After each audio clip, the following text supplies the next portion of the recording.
پھر وہ اللہ رسول کی بارگاہ میں اپنے آپ کو پیش کر دیتا ہے۔ حدیث مبارکہ ترمذی شریف میں موجود ہے، راوی حضرت عبداللہ ابن مسعود رضی اللہ تعالیٰ عنہ ہیں۔ ذرا حضور صلی اللہ علیہ وسلم کے تربیت کرنے کا انداز دیکھیے گا۔ حضرت عبداللہ ابن مسعود رضی اللہ تعالیٰ عنہ روایت کرتے ہیں کہ نبی پاک صلی اللہ تعالیٰ علیہ وسلم نے فرمایا کہ اللہ تعالیٰ نے ہر جان کو پیدا فرمایا، ہر جان کو اللہ تعالیٰ نے پیدا کیا، تو 3 چیزیں رب کریم نے لکھ دیں اس کے لیے۔ ہر جان کو پیدا کیا تو اللہ نے لکھ دیا، کیا لکھا؟ اس کا رزق کتنا ہے یہ بھی رب نے لکھ دیا، عمر کتنی ہے، زندگی کتنی ہے یہ بھی رب نے لکھ دیا، اور جو اس پر مشکلات آئیں گی وہ بھی اللہ نے لکھ دی۔ اس کی حکمت کے تقاضوں کے تحت جو مشکلات آئیں گی انسان کی گناہوں کی معافی کا سبب بنے گی، نیک ہے تو درجات کی بلندی کا سبب بنے گی۔ تو جو مشکلات اس کی طرف آئیں گی، جو مصیبتیں، بیماریاں، تنگیاں، وہ سب اللہ تبارک و تعالیٰ کی حکمت کے تقاضوں کے تحت آئیں گی۔ اب انسان یہاں گھبرایا رہے، مایوس ہو جائے۔ ایک بات اب ذرا یہاں صوفیاء کہتے ہیں، وہ بھی سمجھنے والی ہے۔ وہ کہتے ہیں کہ اصل بات یہ ہے کہ جس رب کی طرف سے تو کرم قبول کرتا ہے نا، اس کی طرف سے آزمائش بھی قبول کر۔ وہ کریم جو تیرے اوپر رحمت کے دروازے کھولتا ہے، کبھی اپنی حکمت کے تقاضوں کے تحت تجھے کسی مشکل میں ڈالے تو اسے بھی تھوڑا سا قبول کر۔ ایسا نہ ہو کہ میٹھا ہے تو فٹافٹ تو قریب کرے، اور اگر تھوڑا سا تجھے کوئی ترش رویے سے، ترش جگہ سے گزرنا پڑے تو پھر تو گھبرا جائے۔ تو اپنے مالک کے سپرد جب اپنے آپ کو کر دے گا، پھر تیری طبیعت سکون میں آ جائے گی، تیرا قلب ٹھنڈک میں آ جائے گا۔ محمود غزنوی رحمۃ اللہ علیہ مالٹا کھا رہے تھے، ایک ٹکڑا اس کا، ایک خاش اس کی اپنے ہاتھ سے نکال کر کے ایاز کو کھانے کے لیے دی، ایاز فٹافٹ کھا گیا۔ بعد میں ایک ٹکڑا محمود نے اپنے منہ میں ڈالا تو بڑا کڑوا محسوس ہوا مالٹا، تو اس نے اس کو تھوک دیا اور ایاز کی طرف دیکھ کے کہنے لگا بہت ترش تھا، بہت کڑوا تھا، کس طرح تم کھا گئے؟ اللہ اکبر۔ تو ایاز نے جو بات کی وہ ہمیں سمجھاتی ہے کہ بندے کا رشتہ کس طرح کا ہونا چاہیے۔ ایاز کہنے لگا آقا ساری زندگی تیرے ہاتھوں سے میٹھے کھائے، آج ایک کڑوا آیا تھا تو میں اگر اسے تھوک دیتا، یہ کو آئینے وفاداری تو نہ ہوا۔ انسان کو اللہ کی طرف سے نعمتیں آتی جائیں، رحمتیں آتی جائیں، تندرستیاں آتی جائیں، لیکن کسی جگہ ذرا کمزوری دیکھنی پڑے تو انسان اس جگہ ٹھہر جائے، اس جگہ وہ گھبرا جائے، وہم کا شکار ہو جائے، پتہ نہیں کیا ہو جائے گا، ان چکروں میں پڑ جائے، تو یہ بات درست نہیں ہے۔ اب یہ کہ ہم کیا کرتے ہیں، ہم نے اپنی ساری توجہات کا مرکز دنیا والوں کو بنا لیا ہے۔ دنیا والوں کو کیسے راضی کرنا ہے، ان کو کیسے سیٹ رکھنا ہے، لوگوں کے ساتھ اپنے تعلقات کو کس طرح کر کے مضبوط کرنا ہے، بس اسی میں ہمارے صبح و شام گزر جاتے ہیں۔ 3-4 جگہوں پہ دعوت مل گئی ایک دن میں، ایک جگہ ولیمے پہ جانا تھا وہاں خود چلے گئے، ایک جگہ اصال ثواب کی تقریب تھی تو وہاں بیٹے کو بھیجا، اور ایک جگہ اور کسی معاملے میں دعوت تھی تو وہاں فون کر کے معذرت کر لی۔ کسی طریقے سے لوگ راضی رہیں، پھر کیا ہوتا ہے، پھر انسان کو یوں محسوس ہوتا ہے کہ اسے فٹ بال بنا لیا گیا۔ آپ لوگوں کی توقعات پہ کتنا پورا اتریں گے؟ بس آپ اپنے ضمیر سے پوچھیں کہ ہم اللہ اور اس کے رسول صلی اللہ تعالیٰ علیہ وسلم کے ساتھ اخلاص رکھتے ہیں، ہمارا دل اس پر مطمئن ہے جو کام ہم کر رہے ہیں، جو سفر ہم نے شروع کیا ہوا ہے وہ رب کی رحمت کی طرف ٹھیک بڑھ رہا ہے۔ باقی یہ کہ لوگوں کو راضی کرنے کی کوشش میں رہنا اور لوگوں پر توجہ رکھنا اور لوگوں کے معاملات ہر وقت دیکھتے رہنا، یہ چیز انسان کو کمزور بھی کر دیتی ہے اور بعض اوقات اسے لوگوں کے سامنے رسوا بھی کر دیتی۔ حضرت سیدنا عبداللہ ابن عباس رضی اللہ تعالیٰ عنہ موجود تھے تو رسول پاک صلی اللہ تعالیٰ علیہ وسلم نے انہیں نصیحت فرمائی۔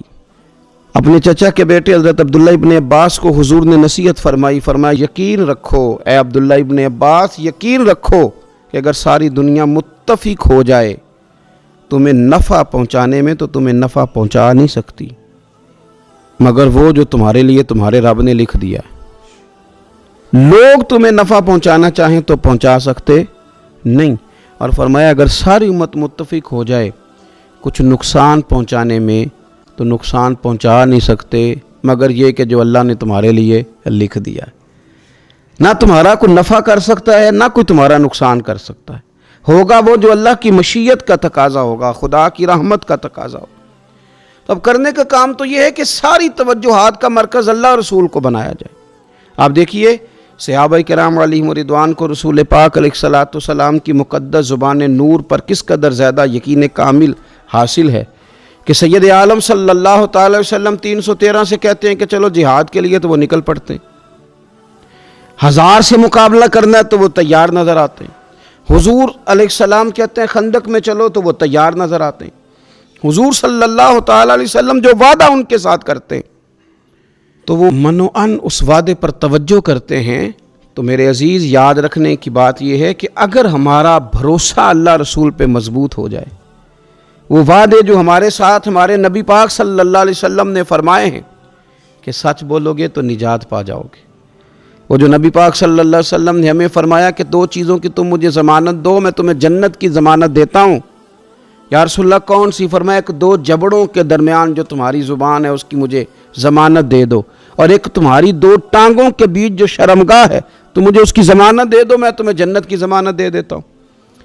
تو وہ ساری چیزیں جو رسول کریم صلی اللہ تعالی علیہ وسلم نے ہمارے لیے رکھی ہیں، ہمیں ان چیزوں پر توجہ کرنی، ہمیں غور کرنا ہے کہ یہ وعدے جو اللہ رسول نے ہمارے ساتھ کیے ہیں یہ سب سے زیادہ مضبوط ہیں۔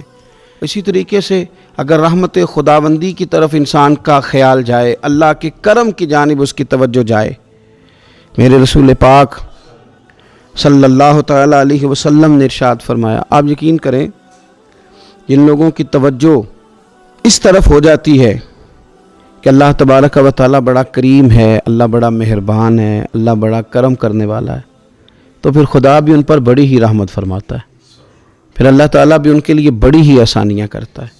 اس لیے ہمارے بزرگوں نے لکھا ہے کہ اپنے رب کے ساتھ حسن ظن رکھنا واجب ہے، ضروری ہے کہ تم اللہ کے ساتھ اچھا گمان رکھو، اچھا گمان۔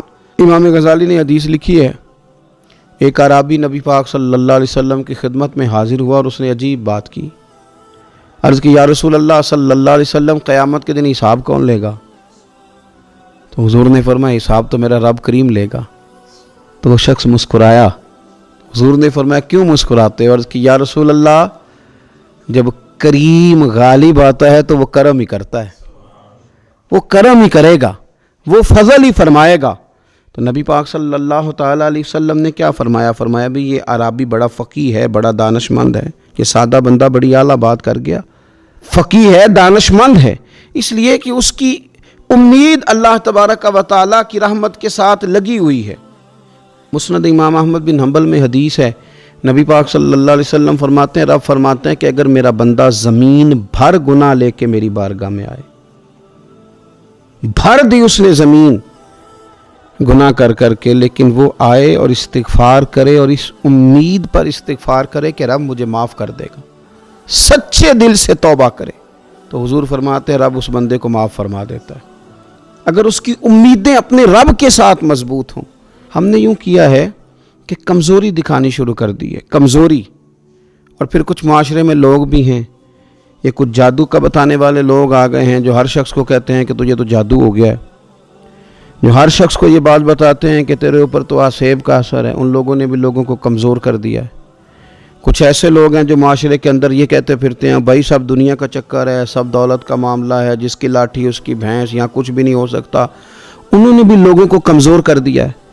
اپنے عقیدوں کو مضبوط رکھیں، اللہ رسول صلی اللہ علیہ وسلم کے ساتھ اپنے بھروسے کو مضبوط کریں۔ دیکھیں حضور ہماری تربیت کرتے ہیں، فرمایا اگر تم رب پہ بھروسہ کرو گے نا اور رب تعالیٰ پہ بھروسہ کر کے نکلو گے تو اللہ تمہیں اسی طرح رزق عطا فرمائے گا جس طرح رب پرندوں کو رزق عطا فرماتا ہے۔ وہ صبح بھوکے نکلتے ہیں لیکن شام کو لوٹتے ہیں تو اللہ انہیں پیٹ بھر کے روزی عطا کرتا ہے۔ کیوں؟ اس لیے کہ ان کا بھروسہ مضبوط ہے، ان کا اپنے رب پہ توکل مضبوط ہے۔ رسول کائنات صلی اللہ تعالیٰ علیہ وسلم نے ہمیں ہمارے رب کی جانب دعوت دی، حضور نے ہمیں اللہ پہ بھروسہ کرنا سکھایا۔ رسول پاک صلی اللہ تعالیٰ علیہ وسلم نے ہمیں کہا کہ دنیا میں مسافروں کی طرح وقت گزار کے آ جانا، جنت میں رب نے تمہارے لیے وہ نعمتیں تیار کی ہیں، نہ کسی آنکھ نے دیکھی، نہ کسی کان نے سنی، نہ تمہارے دل پر خیال ہی گزرا ہوگا کہ اللہ یہ شان عطا فرمائے گا۔ اب ان لوگوں کا بھروسہ ہو گیا تھا صحابہ کا